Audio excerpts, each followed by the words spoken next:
अल्लज़ी खलक़ल मौत वल हयात लियब्लुवकुम अय्युकुम अहसनु अमला। जिंदगी और मौत की तख्लीक का फलसफा बयान करते फरमा कि जिंदगी को मौत को सिर्फ इसलिए पैदा किया है तुम्हारी आजमाइश हो, तुम्हें परखा जाए, तुम्हें जांचा जाए कि तुम में से कौन अच्छे अमल करके आता है। लेकिन मेरी जिंदगी आपसे मख्फी है, आपकी जिंदगी मेरे से मख्फी, लेकिन मैं अपने बारे जानता हूं कि मैं क्या हूं, आप अपने बारे जानते हैं कि आप क्या। मैं और आप अपने ज़मीर में वो माजी की किताब खोल सकते हैं।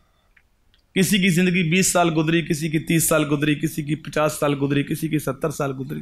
वो जिंदगी कैसे गुजरी और मुस्तकबिल की मनसूबाबंदी क्या है। एक फैसला होना है क़यामत के दिन बड़े मैदान में, और एक हम फैसला खुद भी कर सकते हैं, ज़मीर की अदालत में फैसला करें कि मेरी जो गुजरी है वो मकसद के मुताबिक गुजरी है, और बकिया जो मेरी जिंदगी है उसके बारे में मनसूबाबंदी किया।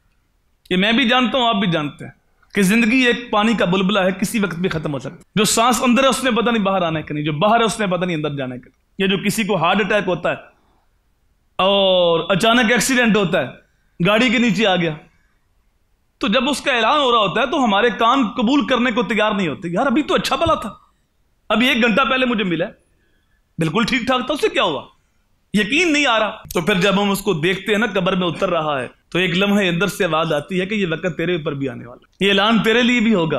आप देखिए माजी को, कितने ऐसे होंगे जो आपने अपने अजीज अपने हाथों से दफन किए और आपका दिल एक बार लर्जा होगा, यार इस अंधेरी कोठरी में तो आना, कुछ तैयारी करेंगे, यार कहां खो गए हम।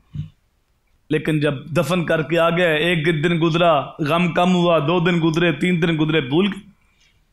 मौला कायनात ने क्या खूब कहा कि इंसान भी बड़े अजीब है, जीता इस तरह जिस तरह कभी मरना ही नहीं, और फिर मरता इस तरह जिस तरह कभी जिया ही नहीं। मिट गया मुश्ताक दिल से रंगे यादें रफ्तागां, फूल महंगे हो गए कब्रें पुरानी हो गई। 4 दिन लोग फूल डालेंगे, फिर कब्र का निशान भी भूल जाएंगे। मैं और आप गौर करें, अगर अचानक मौत आ गई तो मेरे पल्ले क्या है। मरना तो पड़ेगा, भाग तो सकते नहीं। देखिए, आप बैरून मुल्क जाते हैं, अपने बच्चों को बैरून मुल्क बेचते हैं, कुछ ऐसे होते हैं कर्ज उठा के बेचते हैं, और वहां जाने वाले मुश्किल के साथ दिन काटते हैं। मैंने देखा वो एक कमरे में 15-15 नौजवान रह रहे होते हैं। यहां हर बंदे का अलग मकान है, अलग घर है, और वहां मुश्किल के साथ दिन काटते हैं। एक कमरे के अंदर 15 आदमी रह रहे हैं। उनको पता है हम आरजी आए हैं, हमारा असल वतन तो पाकिस्तान है, यहां 2-3 साल का वीजा है, हम मुश्किल के साथ काट लेते हैं, और जिस मकसद के लिए आए हैं तिनका जोड़ के हम वापस अपने वतन भेजेंगे। तो वो हैं जो मुश्किल के साथ दिन काटते हैं, लेकिन मकसद ज़हन में था। और जब वो आते हैं तो घर वाले उसका इस्तकबाल करते हैं, उसके गले में फूलों के हार डालते हैं, उसके चेहरे की बलाएं लेते हैं। आने से पहले मकान भी बन जाता है, गाड़ी भी खरीद ली जाती है। और एक वो होते हैं जो कर्जा उठा के वहां जाते हैं और वहां जाके मकसद को भूल जाते हैं, वहां की रंगीनी में खो जाते हैं। जो कमाया खा लिया, बल्कि फोन किया कि मेरे पास पैसे खत्म हो गए, मुझे पैसे भेजो, तो माँ बाबा और कर्जा उठा के बेचते हैं।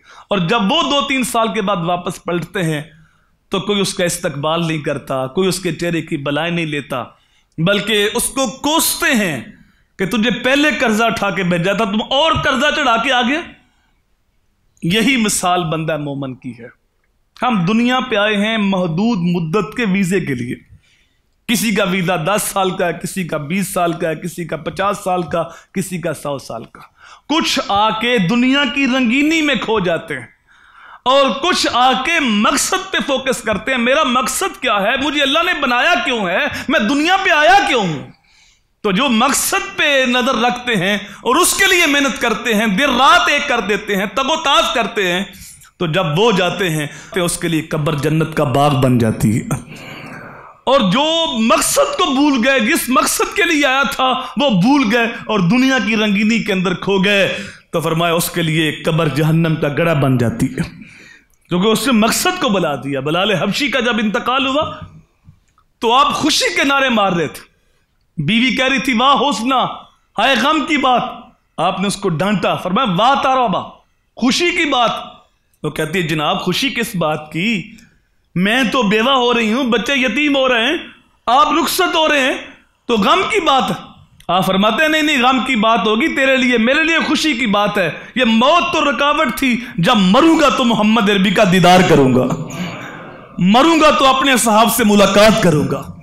तो मेरे लिए तो खुशी की बात है, मेरे लिए तो वसाले यार हो रहा है, गम होगा आपके लिए। तो ये वो है जिन्होंने मकसद पे नजर रखी और एक एक कदम फूंक फूंक के रखा।